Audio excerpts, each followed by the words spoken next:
question déjà? Non, ou t'enchaînes?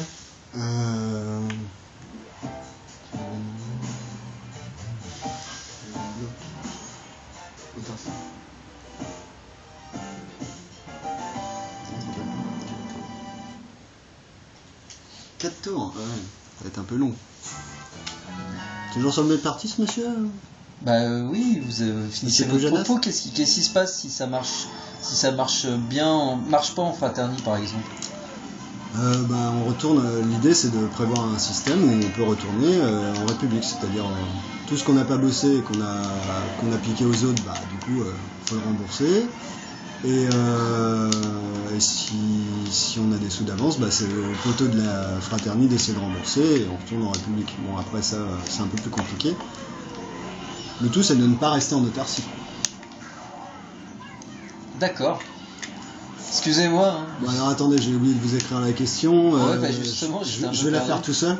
Allez-y, si vous voulez, je la répète derrière. Okay. On fera un montage. Qu'est-ce qui se passe-t-il, par exemple, si les États-Unis veulent vous boycotter? Qu'est-ce qui se passe-t-il si, par exemple, les États-Unis veulent vous boycotter et faire, par exemple, une chasse aux sorcières, comme ça a été le cas? C'est une excellente question, je me l'étais jamais posée. Non, puisque c'est moi qui vous la pose. Mais oui, non, mais je reconnais là votre finesse d'analyse.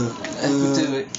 Donc l'idée en fait c'est qu'en disséminant les villes de Fraternité et de Capitali, et de République du coup, donc ça c'est constant, il n'y a aucune possibilité de mise en autarcie de la Fraternité par exemple, ou de la Capitali. C'est-à-dire que vous gardez le système d'échange. Après il est peut-être un peu instable puisque la Fraternité est un peu moins égoïste, donc ça risque de mieux marcher au niveau économique. Comme je disais tout à l'heure, mais vous n'aurez pas cette histoire de guerre froide, puisque les États-Unis ne vont pas attaquer par exemple l'Europe fraternelle. Vous en êtes sûr? Parce que par exemple avec Donald Trump qui veut se rapprocher de Poutine. Sinon il faut qu'ils attaquent leurs alliés qui sont de la capitale européenne. Je ne sais pas si vous vous rendez compte, quoi. Il va prouver aux capitalistes européens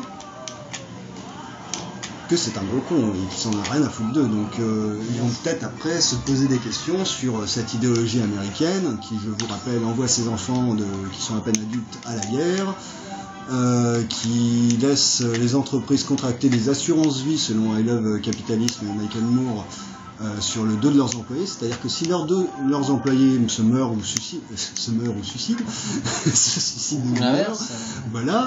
en fait l'entreprise gagne des sous grâce à l'assurance-vie. C'est quand même un truc très américain. Je comprends que Sarkozy... c'est un employé dévoué? Soit plutôt... Ah l'enculé. je parlais pas de Sarkozy, je parlais de Bowser, mais il me fait penser un peu à Sarkozy, pardon. Non, je peux me le permettre en tant que journaliste, car Sarkozy n'est plus trop présent. Donc je risque pas trop. Bon, j'ai répondu à toutes vos questions. Écoutez, c'est vous qui en êtes seul juge, hein.